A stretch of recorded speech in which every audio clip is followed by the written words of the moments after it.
Hai hai hai anak-anak, kembali lagi di channel Bu Guru. Nah, kali ini kita akan belajar tema 1, Selamatkan Makhluk Hidup, subtema 1, Tumbuhan Sahabatku, pembelajaran 3. Nah, anak-anak, sudah siapkah kalian belajar?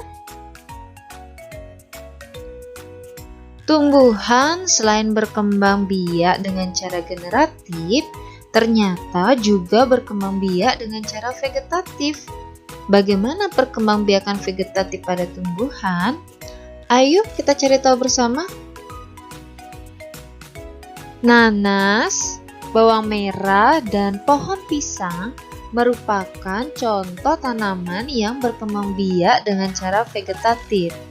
Pembibitan tunas pada nanas dapat dilakukan untuk perkembangbiakannya. Nah, pada bawang merah memiliki bentuk berlapis yang di tengahnya akan tumbuh tunas.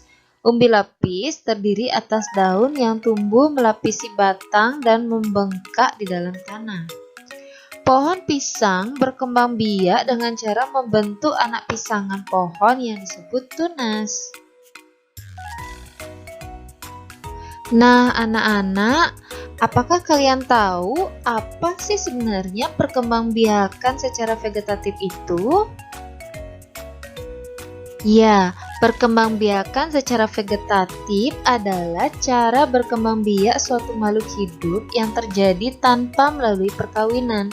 Makhluk hidup baru tumbuhan berasal dari induknya.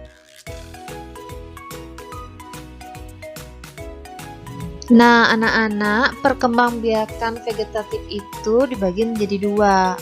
Ada perkembangbiakan vegetatif buatan dan ada perkembangbiakan vegetatif alami. Perkembangbiakan vegetatif buatan sendiri adalah perkembangbiakan secara tidak kawin pada tumbuhan dengan bantuan manusia. Nah, berikut adalah contoh perkembangbiakan vegetatif buatan. Ada mencangkok, okulasi, menyambung, stek batang, dan merunduk.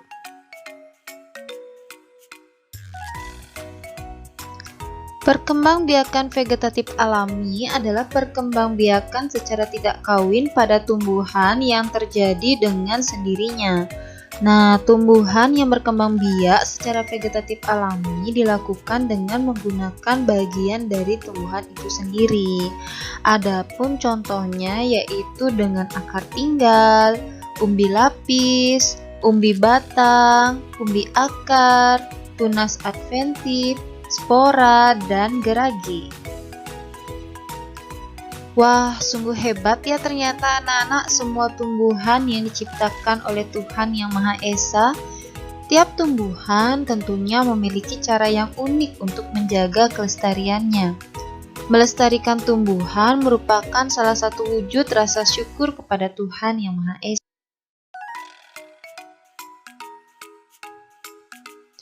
Nah, anak-anak, mari sekarang kita baca bersama bacaan tumbuhan sumber kehidupan.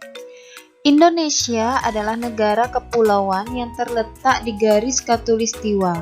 Indonesia memiliki dataran tinggi, dataran rendah, dan perairan. Dataran rendah adalah daratan yang memiliki ketinggian 0 sampai 200 meter di atas permukaan laut. Hampir semua ibu kota provinsi di Indonesia terletak di dataran rendah. Tumbuhan di dataran rendah adalah padi, palawija, dan tebu. Wilayah pantai termasuk dataran rendah. Indonesia memiliki banyak pantai karena negara kita terdiri atas ribuan pulau.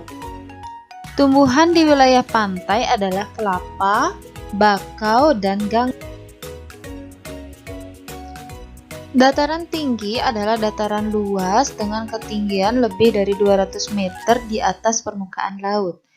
Beberapa dataran tinggi di Indonesia adalah dataran tinggi Dieng yang ada di Jawa Tengah, dataran tinggi Malang, dan dataran tinggi Tengger yang ada di Jawa Timur, dataran tinggi Alas di Aceh, dan dataran tinggi Bone di Sulawesi Selatan. Jenis tumbuhan di dataran tinggi adalah teh, kopi, cengkeh, buah-buahan, dan sayuran. Nah, dapatkah kamu menemukan jenis tumbuhan lain yang terdapat di dataran tinggi dan dataran rendah? Nah, bacaan ini diciptakan oleh Kak Nuni Tara Safia.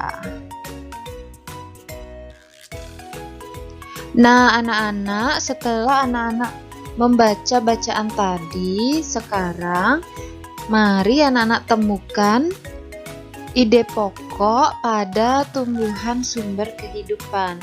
Silahkan anak-anak kerjakan pada buku tulis anak-anak ya. Kalau anak-anak lupa bagaimana cara menemukan ide pokok, simak kembali video pembelajaran pertama. Sekian video Bu Guru kali ini. Terima kasih karena anak-anak sudah menonton dari awal hingga akhir. Nah, seperti biasa, sebelum mengakhiri pertemuan kita, anak-anak silahkan jawab soal refleksi berikut ini ya. Pertanyaan refleksi. 1. Apa itu perkembangbiakan vegetatif? 2. Sebutkan contoh perkembangbiakan vegetatif buatan. 3. Sebutkan contoh perkembangbiakan vegetatif alami. 4. Sebutkan contoh tanaman yang berkembang biak dengan tunas. Nah, anak-anak silahkan kerjakan pada buku latihan kalian ya. Selamat mengerjakan dan sampai jumpa pada video berikutnya. Bye-bye.